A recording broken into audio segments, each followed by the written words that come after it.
Wala nang intro-intro. Kinakausap niya yung espiritu ng paltok niya.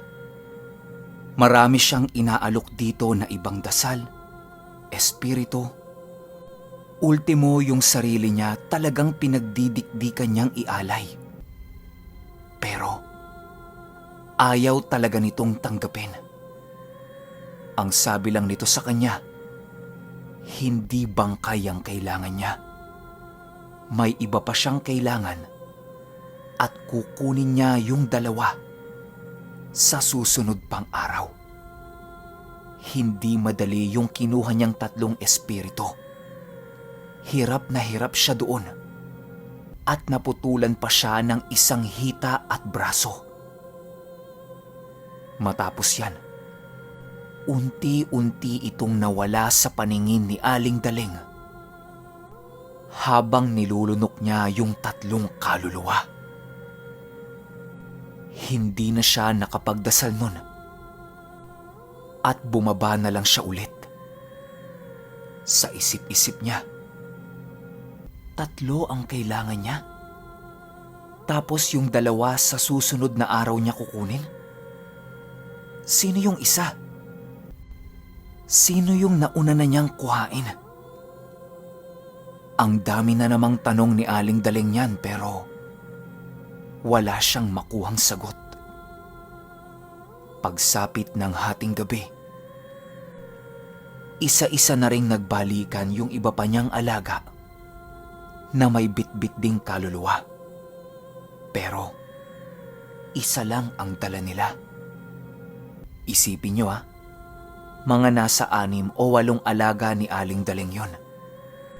Pero hirap na hirap sila sa pagkuha nung 1 kaluluwa. Marahil, yun yung espiritu ng manggagamot o espiritu ng nagbabantay kay Itang. Sobrang lamig ng kwarto nila nun, kahit sarado ang lahat ng bintana.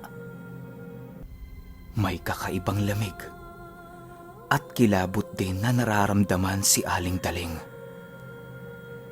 Hindi niya alam kung dahil ba yun sa hawak nilang kaluluwa o dahil sa bagsik ng mga espiritu niya.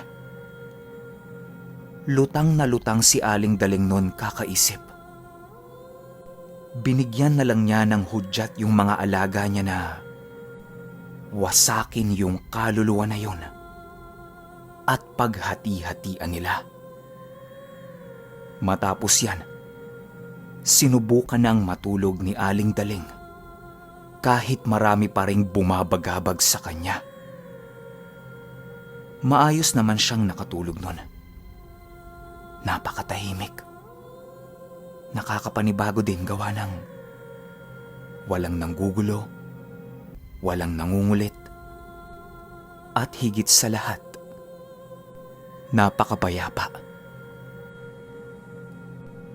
Kinaumagahan, lahat ng naging galaw nila sa bahay, normal na normal lang. Hanggang sa sumapit ang hating gabi. Tahimik na nakapagdasal si Aling Daling at nakapagpadala ng tulong kay Ricky. Yung mga alagang pinapadala niya, agad-agad ding bumabalik at sinasabi na unti-unti nang nagiging maganda ang kalagayan ni Ricky. Mainam na gawin ni Aling Daling. Ibalot na sa telang pula ang lahat ng medalyon ni Ricky at sadyain niya na kung nasaan man ito. 3 araw ang lumipas. Merong dumating na telegrama kay Aling Daling galing sa mga kamag-anak niya na nasa Bohol. Tuwang-tuwa pa si Aling Daling kasi sa tinagal-tagal niya sa Maynila, parang pangatlo o pang-4 na telegrama niya pa lang yun na galing sa mga kamag-anak niya. Hindi pa kaagad binuksan ni Aling Daling yung telegrama. Tinapos na muna niya yung tinda nila. Gusto niya kasing namnamin ang bawat nakasulat sa telegrama. Miss na miss niya rin kasi yung mga kamag-anak niya. Matapos ang lahat ng gawain nila, tsaka maghapunan, umupo sa sala si Aling Daling para basahin yung pinadala sa kanyang telegrama. Ang ganda ng bungad sa unang bahagi ng telegrama. Puro masasayang tanong. Kumusta na ba siya? Ano nang lagay niya doon? Nakakakain ba siya sa tamang oras? Pero habang patuloy na nagbabasa si Aling Daling, unti-unti rin niyang nararamdaman yung malungkot na mensahe nung telegrama. Hanggang sa nabasa niya na, napatay na ang kanyang isang kapatid na lalaki na si Mang Lucio. Ayon sa telegrama, bigla na lang itong hindi nagising. Wala naman silang makitang dahilan kasi ang lakas-lakas pa ng katawan nun at saka wala yung bisyo. Nung isinugod nila sa ospital si Mang Lucio, wala namang maibigay na paliwanag yung doktor sa kanila kung bakit hindi na ito nagising. Bilang may alam yung isang kapatid niya na si Mang Ruben, inilapit nila ito sa kakilala nilang manggagamot para ipasuri ang katawan ni Mang Lucio bago nila ito ipaembalsamo. Ayon sa manggagamot na ito, nung tiningnan niya ang katawan ni Mang Lucio, bulok na ang mga daliri nito sa paa. Ibig sabihin, merong elemento o merong itim na espiritu ang kumuha sa kaluluwa nito. Lumaban pa si Mang Lucio pero hindi niya kaya yung lakas ng espiritu na yon. Wala na ring magagawa yung manggagamot sa sitwasyon niya. Ang maganda na lang na gawin, ipagdasal ang kaluluwa nun na sana lumagay sa tahimik at hindi na maghanap pa ng idadamay niya. Matapos nilang marinig ang lahat ng sinabi ng manggagamot, nirektang lamay na lang nila si Mang Lucio. Hindi na din nila to pinaimbalsamo dahil sa sobrang sama ng loob nila. Ilang araw lang nilang nilamay at inilibing nila yon sa tabi ng libingan ng mga magulang nila sa Cebu. Nang mabasa ni Aling Daling ang telegrama, gumuho ang mundo niya. At hindi siya makapaniwala sa lahat ng nabasa niya.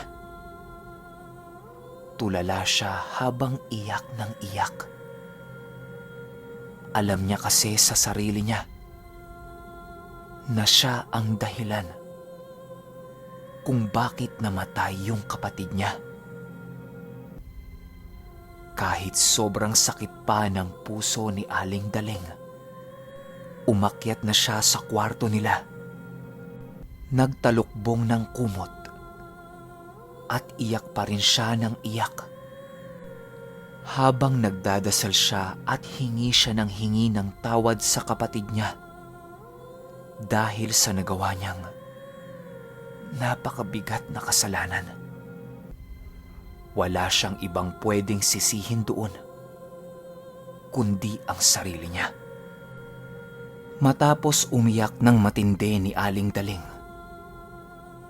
nakatulog siya. Ilang oras ang lumipas. Nagising si Aling Daling kasi naiihi siya. Pag-alis niya ng talukbong niya, nakatayo na sa gilid niya yung itim na espiritu ng paltok. At meron itong sakal-sakal na parang puting tela sa paningin niya. Bagong gising lang kasi si Aling Daling kaya lalabo-labo pa yung mata niya. Maya-maya pa, unti-unti nang naging malinaw ang paningin niya. at nakita niyang hindi tela ang hawak ng espiritu ng paltok niya, kundi isang kaluluwa. Walang sabi-sabi, bigla na lang lumaki ang bunganga ng espiritu ng paltok niya at isinubo ng buong buo yung kaluluwang hawak-hawak nito. Nanatiling nakatitig si Aling Daleng sa espiritu ng paltok niya habang meron pa itong dinudukot sa sahig. Dito na nagulat si Aling Daleng. Gawa ng yung dinukot nitong kaluluwa sa sahig ay sobrang laki at para bang meron itong 4 na pakpak. Niyupi-yupi ito nung espiritu ng paltok na para bang papel yun. Pagtapos niyang gawin yan, isinubo niya rin ito ng buo. Akmang tatayo na si Aling Daleng sa higaan nang biglang nawala ang lahat sa paningin niya. At pagmulat niya, napakadilim. Dito na napagtanto ni Aling Daleng na astral pala yung nangyari sa kanya at nakita niyang meron na namang kinaing kaluluwa, yung espiritu ng paltok niya. Bumangon kaagad si Aling Daleng at bumaba papunta ng CR. Matapos niyang umihi, kumuha siya ng isang basong tubig. Inusalan niya at ininom niya yung kalahati. Maya-maya pa, nag-usal siya ulit at inihipa naman niya yung baso. Maniwala kayo o hindi, naging kulay itim at parang putik yung tubig na nasa baso. Nawindang si Aling Daleng sa naging resulta ng ginawa niya dahil masamang pangitain ito para sa mga taong malapit sa kanya. Gawa ng malaki ang posibilidad na meron at merong mamamatay. Napaluhod si Aling Daleng at pakiramdam niya gusto na niyang mamatay nung mga oras na yun. Bakit kasi hindi na lang siya yung kunin? Bakit kailangang ibang tao pa? Nakaisip ng paraan si Aling Daleng nun at yun ay tawagin ang espiritu ng paltok. Kasabay nung iniingatan niyang demonyo. Silang tatlo ang maghaharap-harap para itigil na nung espiritu ng paltok ang ginagawa niyang pagkuha ng buhay sa mga nasasakupan niya o kung sino mang malalapit sa kanya. Nagkulong sa CR itong si Aling Daleng habang isinasagawa niya yung ritual ng pantawag niya. Hindi na niya idadaan yon sa panaginip o astral. Rektang usapan na. Nung tapos na siya sa ginawa niyang orasyon, naging sobrang sikip sa loob ng CR. Gawa ng maraming sumama sa ginawa niyang pangtawag. Hindi lang yung dalawang yon. Pero nasa harapan na niya yung itim na espiritu ng paltok at yung iniingatan niyang demonyo. Walang sabi-sabi. Agad-agad na inutusan ni Aling Daleng yung espiritu ng paltok. Natigilan na yung ginagawa niyang pagkuha ng buhay. Pag-utos niya, tumingin siya sa demonyo para bigyan ng babala yung espiritu ng paltok at sumunod ito sa ipinag-uutos niya.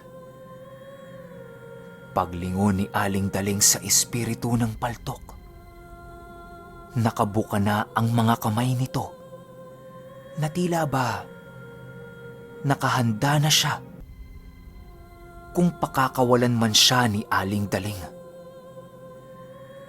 Nung nakita ni Aling Daling yung porma ng espiritu ng paltok, walang pag-aalinlangan, sinunog niya yon gamit ang orasyon na nanggaling sa alaga niyang demonyo. At lahat-lahat ng abo ng espiritu ng paltok, ikinulong niya sa isang bote. Dahil alam niya, nababalik yon sa dati nitong anyo. Kaya mas mainam na nakakulong na lang yun sa bote. Matapos yan, nakahinga na ng maluwag si Aling Daling at ikinalat na niya lahat ng alaga niya sa buong bahay nila para magbantay. Kaso lang, para bang ito ang pinakamalaking pagkakamaling ginawa ni Aling Daling. Dahil huli na ang lahat. Nakuha na ng espiritu ng paltok niya yung mga kaluluwa na dapat nitong kunin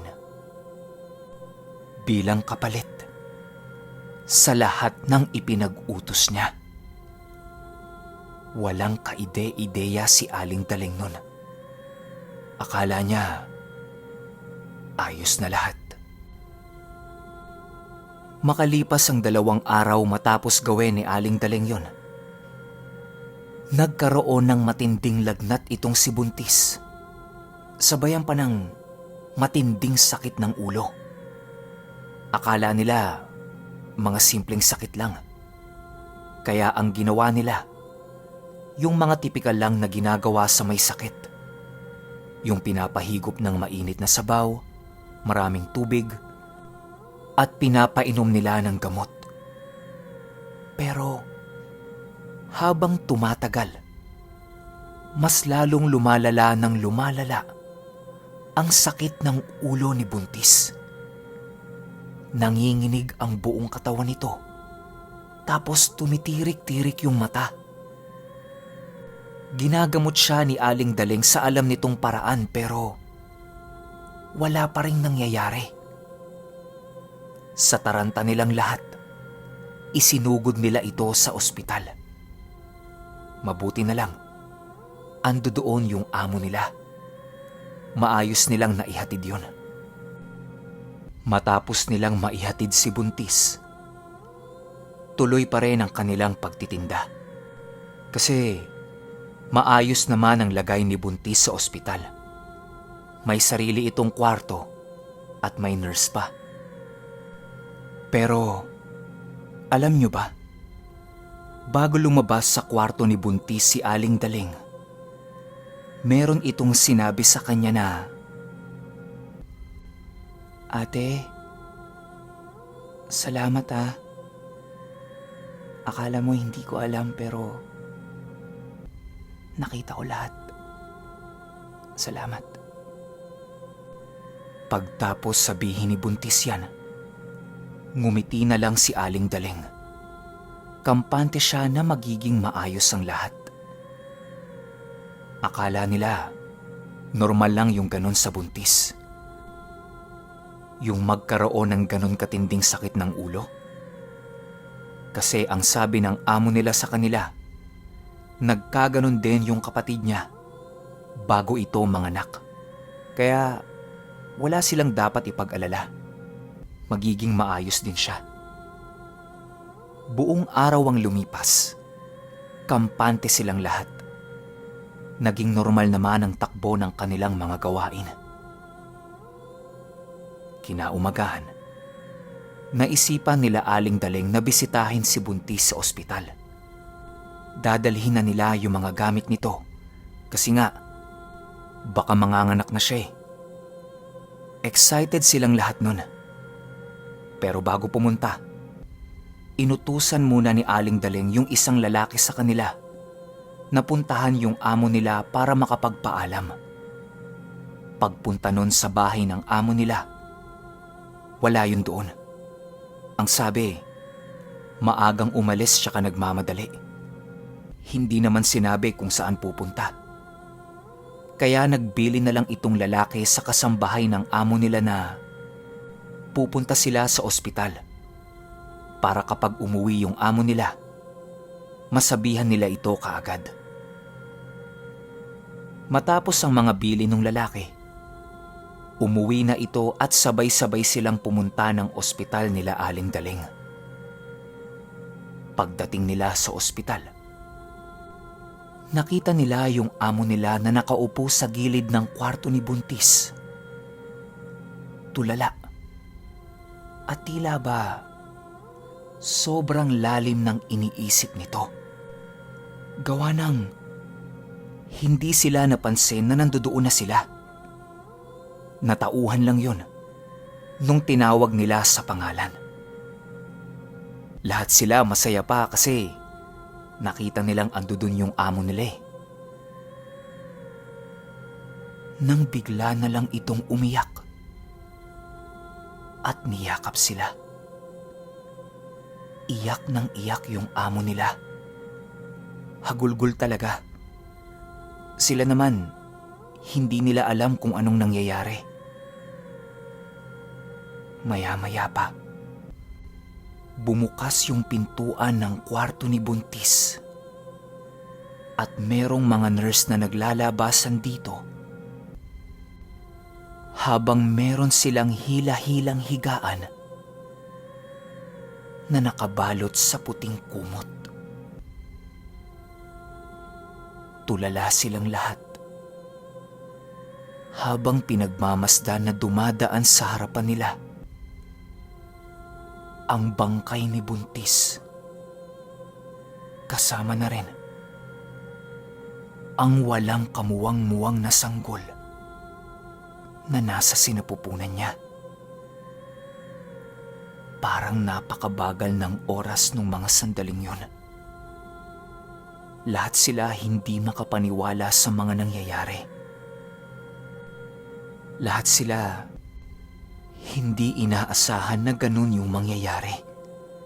Kasi ang lakas ni Buntis eh. Simpleng sakit lang naman ang ulo yon. Bakit hahantong sa mamamatay siya kasama yung anak niya, di ba? Nagluksa silang lahat nung araw na yon. Lahat malungkot. Tinanong ng amo nila yung doktor kung anong naging dahilan ng kamatayan ni Buntis. Ang sagot ng doktor sa kanila, merong pumutok na ugat sa utak ni Buntis. Ang nakakapagtaka lang, papaanong nadamay yung sanggol na nasa sinapupunan niya. Yun pa yung pinag-aaralan nila.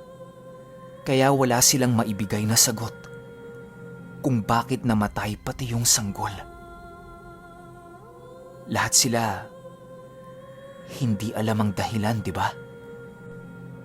Maliban lang kay Aling Daling. Dito na pumasok sa isip niya na ako ang may kasalanan. Ako ang dahilan kung bakit pati buhay niyo nasira. Ako na lang sana yung namatay. Patawarin niyo ko. Patawarin niyo kong lahat. Gusto ko lang kayong protektahan pero ako pa yung tumapos sa mga buhay ninyo. Ayoko na. Ayoko na. Habang bumubulong-bulong si Aling Daling, namumuo sa isipan niya na gusto na niyang isuko ang lahat ng gamit niya na nasa kaliwa. Hindi na niya kaya yung mga nakikita niya at mga nararanasan niya. Pero ang gusto lang naman niya, tumulong, di ba? Yun lang. Kaso lang, ang gamit niya kasi purong kaliwa. Kaya meron at meron talaga itong kapalit na talaga namang dadalhin niya yung sakit hanggat nabubuhay siya. Paglingon ni Aling Daling sa bintana, nakadungaw doon habang nakangiti yung iniingatan niyang demonyo. Sumenyas ito kay Aling Daling na, okay, walang negative comment ah. Masakit to para sa ating lahat pero yun talaga yung takbo ng kwento eh. Pahintay na lang ako para sa Aling Daling 2 finale. Yun lang. Salamat.